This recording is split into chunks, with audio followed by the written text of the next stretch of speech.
ہماری غلط فہمیاں ہیں، کوئی تو ہو جو ہماری غلط فہمیاں دور کرے۔ خیال بدل جائے تو منظر بدل جاتا ہے۔ بھائی صاحب کا ایک بڑا پیارا فکرہ ہے کہ جس کا جو خیال ہے اس کا وہی حال ہے۔ خیال اچھا ہے تو حال بھی اچھا ہے، اور اللہ کی نعمتوں میں سب سے بڑی نعمت حسن خیال ہے۔ یہ اس دن بھی میں ڈیٹیل میں نہیں جاؤں گا، پیشنٹس ہوتے ہیں، لیکن میں ان سے اجازت لیتا ہوں کہ ان کا یہ جو آپ بیتی ہے وہ میں لوگوں سے شیئر کروں تاکہ لوگوں میں امید بڑھے۔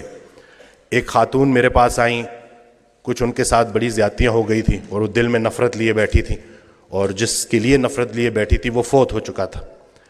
تو جب میرے پاس آئیں انہوں نے گلے شکوے کیے، تو میں نے کہا کہ حضرت واصف علی واصف رحمۃ اللہ علیہ ارشاد فرماتے ہیں کہ اگر اللہ قیامت کے دن تم سے پوچھے کہ پہلے کس کو جنت میں بھیجوں تو تم نے اس کا نام لینا ہے جس کو تم نے جہنم میں بھیجنا۔ ایک مہینے بعد جب لوٹ کے آئیں تو انسان بدل چکا تھا، چہرے پہ رونق، آنکھوں میں نور۔ تو مجھے کہتی ہیں کہ ڈاکٹر وسیم جب میں یہاں سے اٹھ کے گئی تو پہلے تو میں گھر کی طرف جا رہی تھی، مجھے آپ کی بات ہضم نہیں ہوئی، لیکن پھر میں نے گاڑی موڑی اور میں قبرستان چلی گئی، اور میں اس کی قبر کے سامنے کھڑے ہو کے میں نے کہا کہ جو تو نے میرے ساتھ کیا معافی کے قابل نہیں ہے، لیکن جا تجھے اللہ کی رضا کے لیے معاف کرتی ہوں۔ اور کہتی ہیں کہ اس رات میں اتنی میٹھی نیند سوئی کہ مجھے دوائی لینے کی ضرورت بھی نہیں پڑی۔ یہ جو نفرت ہے نا، ظرف دکھانا ہے، اور اتنی کوئی بڑی بات ہے ہی نہیں۔ مقصد بندہ ہے تو نتیجہ بھی بندہ ہے، مقصد اللہ ہے تو نتیجہ بھی اللہ ہے۔ تو سب سے پہلے تو ہم نے اپنی توقعات کو مومن کرنا ہے، زندگی مومن ہو ہی جائے گی۔ اصل میں ہماری توقعات مومن نہیں ہو رہی، ہم نے ایکسپیکٹیشنز اتنی بڑھا دی ہیں، ہر کسی سے ہم توقعات رکھتے ہیں سوائے اللہ کے۔ تو اپنا گھر، اپنی تنہائی، اپنی قبر، اسی کے اوپر فوکس کریں۔ ہر انسان سے اس کا اپنا پوچھا جائے گا۔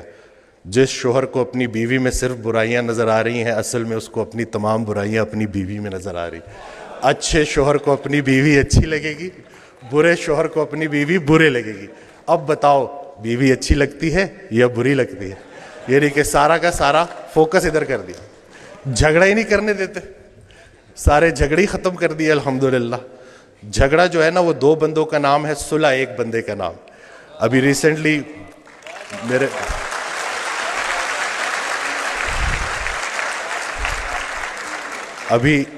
میرے ساتھ ایک واقعہ ہوا، میں گاڑی ریورس کرا تو وہ برانڈ نیو گاڑی تھی، وہ لگ گئی، وہ پیچھے سا غلطی میری تھی، تو میں اترا تو وہ بڑے غصے میں میری طرف آئے، تو میں نے فوراً معافی مانگ لی نا کہ مجھے نظر نہیں آیا، میں بہت معذرت کرتا ہوں، اور بہت زیادہ میں نے ان سے معافی نا۔ تو ابھی وہ غصہ ان کا ایک دم سے اتر گیا، کہتے ہیں آج کل معافی کون مانگتا ہے؟ تو میں نے کہا جی وہ نقصان چھوڑے، نقصان کو اپنا نمبر دے اور رابطے میں رہیں گے۔